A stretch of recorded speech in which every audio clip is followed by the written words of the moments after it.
my grandmother was Mary Damon.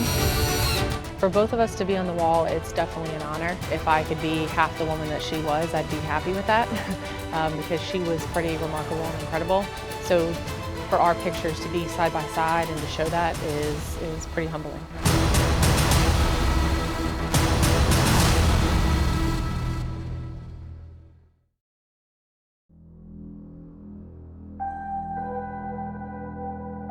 We are here in Virginia Beach at the Virginia Beach Volunteer Rescue Squad, Rescue 14.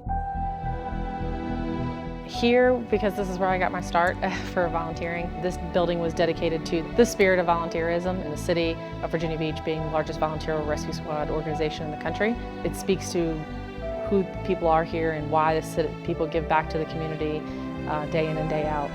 I started here as a volunteer in 2006 and volunteered for 7 years, and I got hired in March of 2013 as a career paramedic with the city of Virginia Beach. My current role today is I am a EMS captain in charge of the east half of the city, and I oversee some of the marine assets within the department as well. So this is my grandmother in 1942. She was an Army surgical nurse that followed behind the front lines in World War II. June 6th, D-Day. First American soldiers hit the beach. D-Day for her, most of the medical staff were all held back, so it wasn't until June 9th, which was D-Day 3, that she actually, in her platoon, landed on Omaha Beach. All along the beaches they wait. As the fighting develops, every means is used to hasten the removal of the wounded from the scene of battle. She actually volunteered to join the surgical group that went into D-Day. So she was not originally signed to that group, and they were looking for nurses and doctors that would step up and kind of join this separate group.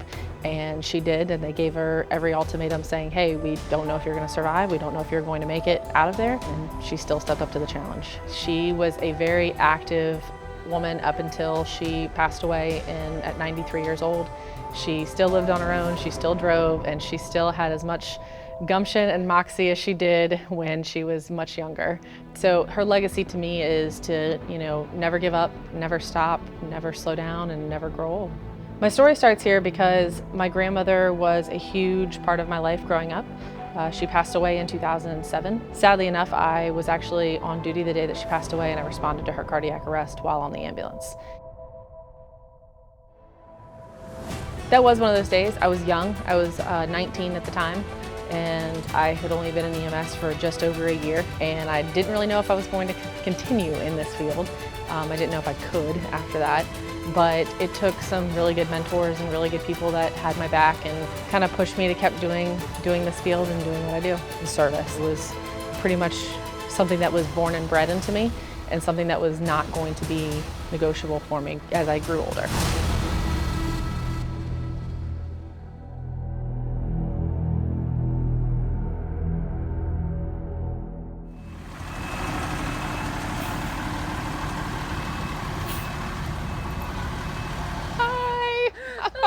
It's so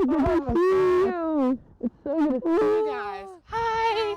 How are you, sweetie? We are meeting the Bodwin family, Tim, Liz, and Jared, their son Jared. So in December of 2017, Jared had an unfortunate accident where he actually shot himself in the face underneath his chin and came out of his forehead along his hairline. At the time, he was 14 years old. You're gonna make me cry.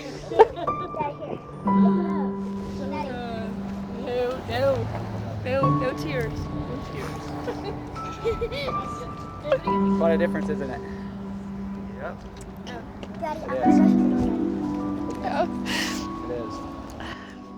I will be okay, I promise.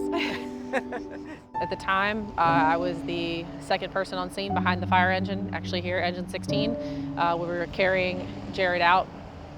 He was still awake and talking to us at the time when we got there. So we picked him up, and I remember saying his name over and over again. And he looked at me and told him my name and told him to stay with us, get him down to the ambulance, and definitely in critical condition. Mom and Dad actually showed up on scene as we were loading Jared into the ambulance, and they definitely had, you know, some freak out moments and wanted to try to get to their son, which didn't go over well because I was the bearer of bad news that would not let them in the ambulance to see their son because they didn't need to see him that way. This is where I got yelled at. That was me. That was me. That was me. It was me. I yelled at Mom. I did. I felt so bad. I was like, oh, because she was trying to get into the ambulance.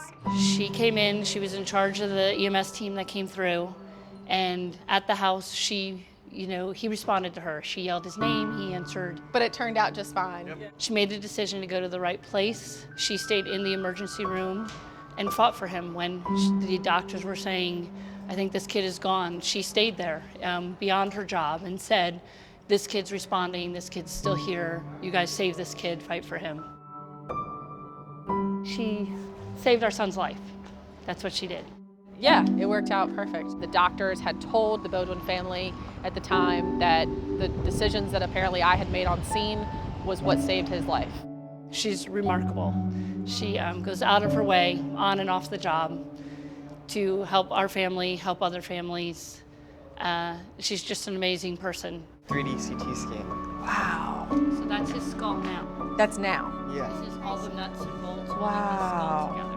Unclear at the time of what the reason was why, and still to this day we're kind of trying to figure out the reason why. Mostly people realize that he was probably being bullied pretty badly. The bullying connection resonated a lot with me because growing up I was bullied all through school. I have been the same height that I am now since the age of 12. Growing up in that facet of being bullied and then going to someone's aid that was being bullied really hit home for me because I want Jared and I wanted anybody else in this world to understand that it will get better and your life will improve. And a lot of it comes down to mentors and, you know, people that you have in your life that are influential, like my grandmother, that, you know, pushed me to realize to hold your head high and be strong and be independent and be fearless. Whether you're in middle school or high school or going through a rough time, it's such a small part of your life and it doesn't define you, and you will be okay. And the fact that Jared has made a complete recovery to the point that he has absolutely no deficits after all of this is a miracle. I mean, it's nothing short than a miracle. Keep kicking butt in school. Keep it off. Do it. Keep getting honor rolls. All right. Well, Yeah. follow me on Instagram. I will. One class. Brett is a huge reminder that you have to ignore the bullies and that you're bigger and stronger than them. She's stronger than any bully and has helped our son and our family in amazing ways.